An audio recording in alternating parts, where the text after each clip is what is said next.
Bonjour à tous et bienvenue donc dans ce nouveau tutoriel consacré à l'installation de VirtualBox sous une plateforme Windows. Donc je vais partir du principe que vous êtes comme moi, vous êtes sous une plateforme Windows et que vous êtes curieux de tester un autre système d'exploitation. On va se baser ici par exemple sur la dernière version en date de Ubuntu qui est une distribution GNU Linux. Donc actuellement vous pouvez vous rendre sur le site de Ubuntu.fr.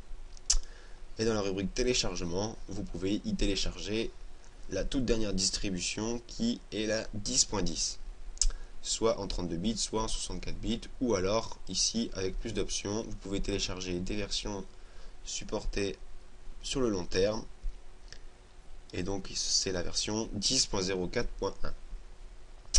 Donc moi j'ai déjà téléchargé cette distribution, donc qui est un fichier ISO, et sur le site officiel de VirtualBox, vous pouvez télécharger le logiciel. Donc moi, comme je suis sous Windows, j'ai pris la version suivante. Alors, si je vais sur mon bureau, j'ai ici téléchargé VirtualBox et ici, j'ai téléchargé Ubuntu. Alors, le but étant d'abord d'installer VirtualBox. Alors, je double-clique sur l'icône. Je fais suivant. Ici, vous choisissez le chemin de l'installation. Donc, je le laisse par défaut. Et je lui demande qu'il me crée des icônes. Donc ici on a un message d'avertissement comme quoi notre connexion risque d'être redémarrée. Donc si jamais vous faites oui, si jamais vous avez des téléchargements en cours, pensez à les mettre en pause. Donc l'installation ici se lance, ça va prendre un certain temps.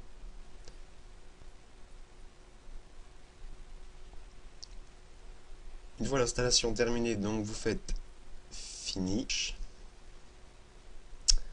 Et ici il m'a donc créé un icône, ça j'en ai plus besoin, je peux le supprimer.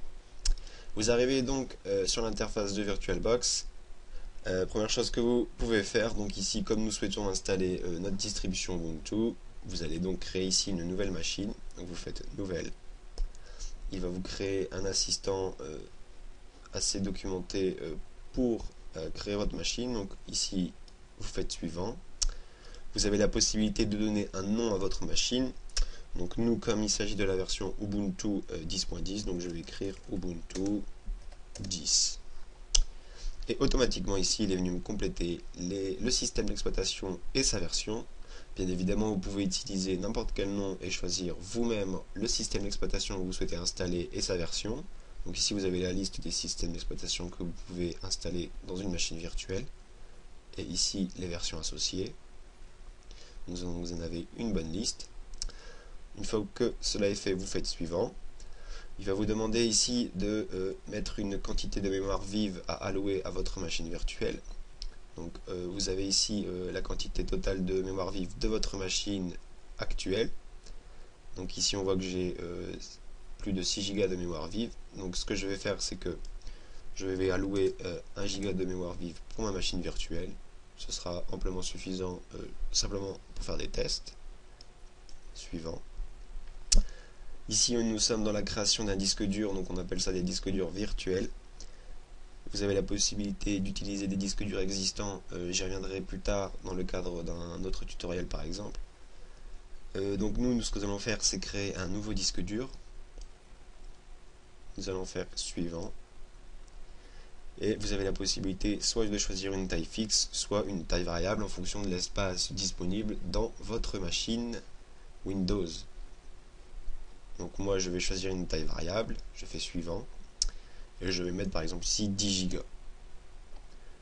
Et je fais suivant. Donc ici nous avons un récapitulatif. Terminé. Et donc ici nous avons à nouveau un récapitulatif sur le nom, le type de l'OS, la mémoire et le disque dur qui l'a créé. Et donc on remarque ici qu'on a une extension bien spécifique qui est le .vdi. Donc une fois que le récapitulatif est fait, vous faites terminer. Et donc ici il a créé votre nouvelle machine et c'est une machine donc, qui est virtuelle. Alors le but ici maintenant ça va y être d'y insérer notre CD qu'on a téléchargé qui est en fait une image au format .iso. Donc ce que nous allons faire ici, c'est sélectionner notre machine, aller dans configuration et dans système. Nous allons choisir ici l'ordre d'amorçage, c'est-à-dire sur quoi notre machine virtuelle doit démarrer, et nous allons mettre en première position le CD. Ensuite, dans stockage, au niveau du contrôleur IDE qui correspond ici à notre lecteur CD, nous allons insérer l'image ISO que nous avons récupérée sur le site d'Ubuntu. Donc pour ça, nous cliquons sur vide et nous faisons ici insérer un CD et nous allons choisir ici son emplacement. Et donc je l'ai mis sur le bureau. Voilà, je fais ouvrir. Une fois que cela est fait, vous faites OK. Et vous pouvez ici démarrer votre machine. Donc voilà, ici vous avez donc votre machine virtuelle qui a été créée, paramétrée donc ici avec 1 Go de RAM et un disque dur de 10 Go à taille variable. Et vous y avez donc inséré votre CD contenant le système d'exploitation. Le but étant maintenant simplement de démarrer votre machine afin de démarrer sur le CD qu'elle contient pour y installer le système d'exploitation en question.